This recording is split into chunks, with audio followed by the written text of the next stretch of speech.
Akkam jirtu hordoftoonni chaanaaliin Koteek nagaa keessanidha. Ani nagaa kiyya.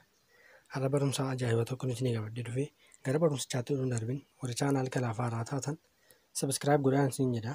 Mallattoo bukkee see jirtu sana al tokko cuqaasadhaan ol godhadhaan siin jedha. Amma gara barumsichaatti dabarraa na wajjin tura.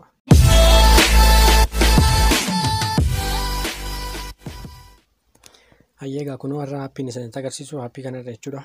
Aappichi maal fayyada yoo jettan warroonni bilbilli keessan dafee chaarjii isin jalaa fixu. Warroonni dudduubaan aappiin isin jalaa chaarjii fixu jechuudha. Rakkoo kana isin hambisa. Kun aappii baay'ee bareedaadha. Aappichatti fayyadamee argeeranii.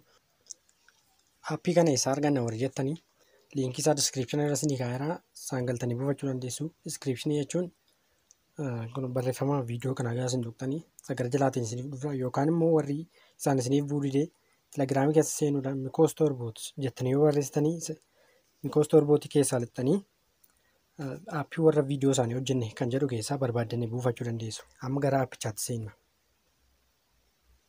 Yogaa seentan keessoon isaa kana fakkaatan eegistattu. Asitti wanti inni isin gaafatu tokko akka bilbilli keessa ruutii ta'eef ruutii hin taanedha. Yoo ruutii ta'eera ta'e yes my device is rooted jettu, yoo hin taane ta'e immoo not rooted isa jedhudha. Hin beektan taanaan immoo lamaan akka ruutii ta'eef akka ruutii hin taane hin beektan taanaan amnaatti shurrisee jettu kana tuquudha. Anko waan ruutii hin taaneef not rooted jettu kana godhadha jechuudha. Next gootu. Finish jettu tuuttama fixaniittu.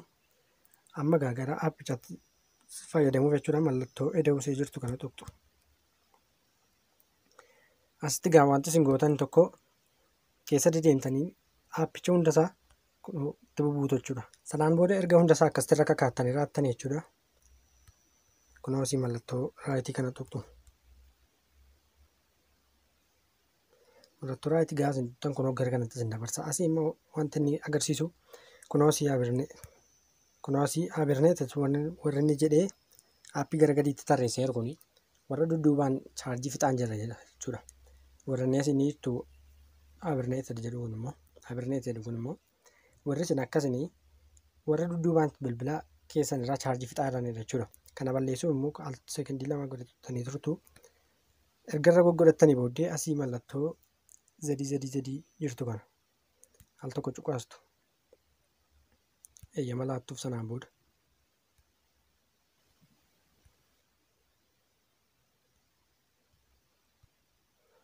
Eeyyama laattanii fi erga deebitanii kana tuqxu jechuudha deebitanii. Inni yoo ofii isaatii irraa isin baballeessa jechuudha. Sanaan booda amma wanti dudduubaan bilbila keessan irraa chaarjii fixu hin jiru jechuudha. Kana jechuun immoo yeroo raftan minaaminii aappiin tokko dudduubaan ofuma isaaniitii kan chaarjii fudhatan jiru. Isin jalaa fixan jiru. Kana isin hambisa jechuudha. Har'a barumsanii isinii qabaddee dhufe akka isin tole abdiin qabaa.